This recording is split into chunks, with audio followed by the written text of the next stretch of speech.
ஒரு குற்றச்சாட்டுகள் தொடர்பில் சுயாதீன விசாரணைகள் நடத்தப்பட வேண்டும். பிரித்தானியா. முன்னாள் விடுதலை புலி உறுப்பினர்கள் எம்முடன் இணைந்து செயற்படுகின்றனர் என ஜேவிபி கிளர்ச்சி குழு அறிவித்துள்ளது. பிரித்தானிய தபால் திணைக்களம் இலங்கையிடம் மன்னிப்பு கோரியது. முல்லைத்தீவு கரநாட்டுக்கேணி பாடசாலை காணி பிரதேச சபை காணிகளை ராணுவத்தினரிடம் ஒப்படைக்க முயற்சி.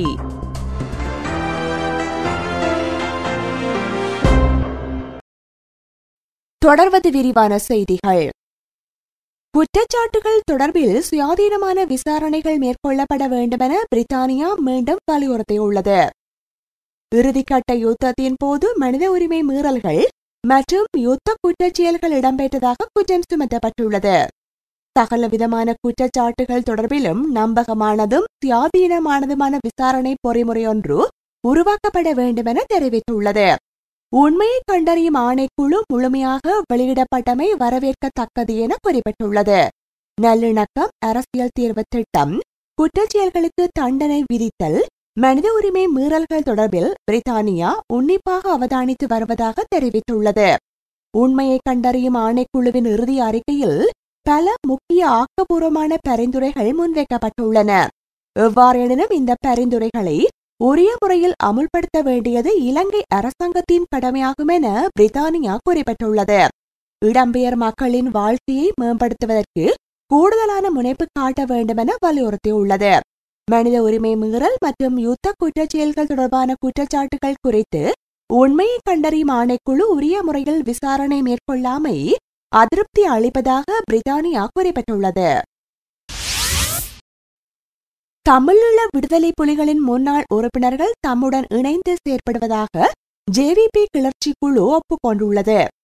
வடமாகாணத்தில் அரசியல் நடவடிக்கைகளை மேற்கொள்ளும் நோக்கில் முன்னாள் போராளிகள் இணைந்து கொண்டதாக கிளர்ச்சி குழு உறுப்பினர் ஊந்துல் பிரேமரட்ன தெரிவித்தார். நாடு முழுவதிலும் உள்ள 900 அரசியல் கைதிகள் தடுத்து வைக்கப்பட்டுள்ளதாகவும் இதில் 500 கைதிகளுடன் தாம் தொடர்பு கொண்டுள்ளதாகவும் குறிப்பிட்டார். முன்னாள் விடுதலை புலி போராளிகள் தம்மோடு இணைந்து கொண்டுள்ளதை மறுக்க வேண்டியதில்லை என அவர் தெரிவித்தார். எந்தவொரு பிரிவினைவாத அமைப்புடனும் இணைந்து தாம் அரசியல் நடத்தவில்லை என அவர் சுட்டிக்காட்டியுள்ளார். தமிழர்கள் என்ற காரணத்தினால் பிரச்சனைகள் எதிர்நோக்கப்படுவதாக குறிப்பிட்டார். வகுப்பு வாதம் தொடர்பான பிரச்சனைகளும் முக்கிய இடத்தை வகிப்பதாக தெரிவித்துள்ளார். விடுதலை புலிகள் இராணுவ ரீதியாக தோற்கடிக்கப்பட்ட போதிலும் வேறு நாடுகளில் புலிகளின் செயற்பாடுகள் தொடர்வதாக குறிப்பிட்டார். புலி உறுப்பினர்களை அரசியல் நீரோட்டத்தில் இணைத்துக் கொள்வதன் மூலம் இந்த பிரச்சினைக்கு காத்திரமான தீர்வு காண முடியும் என அவர் தெரிவித்துள்ளார். ஸ்ரீலங்கா சுதந்திர கட்சிக்குள் உட்பூசல்கள் அதிகரித்திருப்பதாக தெரிவிக்கப்பட்டுள்ளது. கலனி பிரதேச சபை உறுப்பினர்களுக்கும் அமைச்சர் மெர்வின் சில்வாவுக்கும் இடையிலான மோதலை அடுத்து கொலன்னாவ நகர சபையில் கட்சி உறுப்பினர்களுக்கு இடையில் மோதல் ஏற்பட்டுள்ளது. கொலன்னாவ நகர சபை தலைவருக்கும் பிரதி தலைவருக்கும் இடையில் கைகலப்பு ஏற்பட்டுள்ளது. இருவரும் ஸ்ரீலங்கா சுதந்திர கட்சி உறுப்பினர்கள் என்பது குறிப்பிடத்தக்கது.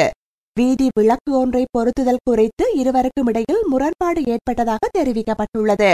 இந்த சம்பவம் குறித்து வெல்லம்பெட்டிய காவல்துறையினர் விசாரணைகளை ஆரம்பித்துள்ளனர்.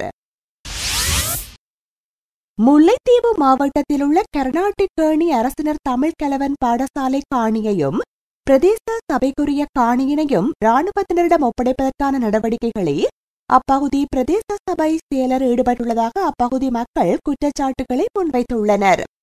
இதற்கான நடவடிக்கைகளுக்காக கடந்த செவ்வாய்க்கிழமை இரவு முல்லைத்தீவு கர்நாட்டிக்கேணி இராணுவ முகாமில் உயர் அதிகாரிகளுக்கும் பிரதேச சபை செயலருக்கும் இடையிலான சந்திப்புகள் நடைபெற்றதோடு விருந்துடன் கூடிய விசேட வைபவங்களும் இராணுவ முகாமில் நடைபெற்றுள்ளது. இதன்படி முல்லைத்தீவு கர்நாட்டிக்கேணி அரசினர் தமிழ் கலவன் பாடசாலைக்கான 4 ஏக்கர் காணியும் பிரதேச சபைக்குரிய 2 ஏக்கர் காணியும் இராணுவத்தினரின் கைகளுக்கு செல்ல உள்ளது. ஏற்கனவே குறித்த காணிகளை இராணுவத்தினருக்கு வழங்குமாறு காணி அமைச்சுக்கு விண்ணப்பிக்கப்பட்ட போதும் அது நிராகரிக்கப்பட்ட நிலையில் இதனை இராணுவத்தினருக்கு வழங்க தற்போது நடவடிக்கைகள் மேற்கொள்ளப்பட்டு வருவதாக தெரிவிக்கப்பட்டுள்ளது. பிரித்தானிய தபால் திணைக்களமான ராயல் மெயில் இலங்கையிடம் மன்னிப்பு கோரியுள்ளது. பிரித்தானியாவிற்கான இலங்கை உயர்ஸ்தானிகர் ஆலயத்திடம் ராயல் மெயில் மன்னிப்பு கோரியுள்ளது. விடுதலை புலிகளின் இலச்சினை பொறிக்கப்பட்ட தபால் முத்திரை வெளியிடப்பட்ட சம்பவம் குறித்து ராயல் மெயில் மன்னிப்பு கோரியுள்ளது. விடுதலை புலிகளின் தலைவர் வேலுப்பிள்ளை பிரபாகரனின் உருவம் பொறிக்கப்பட்ட தபால் முத்திரைகள் பிரித்தானியாவில் வெளியிடப்பட்டதாக அண்மையில் ஊடகங்களில் தகவல் வெளியிடப்பட்டது. இதுகுறித்து ராயல் மெயிலிடம் இலங்கை உயர்ஸ்தானிகர் ஆலயம் முறைப்பாடு செய்தது. தனிப்பட்ட நபர்கள் தங்களுக்கு விருப்பமான முறையில் தபால் முத்திரைகளை அச்சிட்டுக் கொள்ளக்கூடிய வாய்ப்பு காணப்படுவதாக தெரிவிக்கப்பட்டுள்ளது. இலங்கை உயர்ஸ்தானிகர் ஆலயத்தினால் மேற்கொள்ளப்பட்ட முறைப்பாட்டை குறித்த முத்திரைகளை தடை செய்ய நடவடிக்கை எடுக்கப்பட்டதாக ராயல் மெயில் அறிவித்துள்ளது.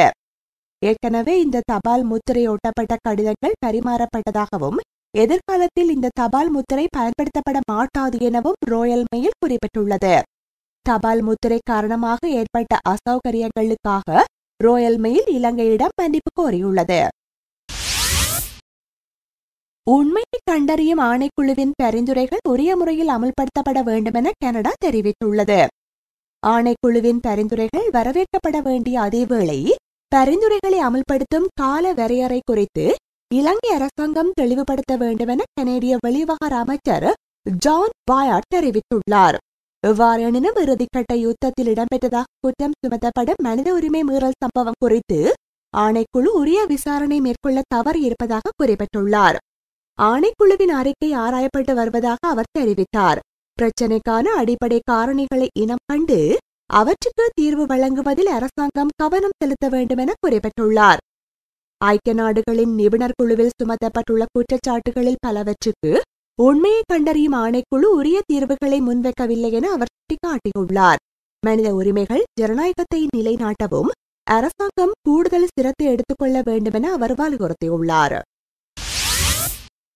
அரசியல் அமைப்பில் திருத்தங்களை மேற்கொள்ள வேண்டுமாயின் இறுதியாக பாராளுமன்றத்தின் அனுமதியை பெற்றுக்கொள்ள வேண்டும். அதேபோல் பிரச்சினைக்கு எட்டப்படும் தீர்வு எத்தகையதாக இருந்தாலும் அது இறுதியாக பாராளுமன்றத்தின் ஊடாக செல்ல வேண்டும் என அரசாங்கம் அறிவித்துள்ளது. தமிழ் மக்களுக்கான பிரச்சினைகளுக்கு தீர்வு காண்பதற்காக தமிழ் தேசிய கூட்டமைப்பு நேர்மையாக செயற்படுகிறதா என்பதில் பாரிய சந்தேகம் எழுந்துள்ளது.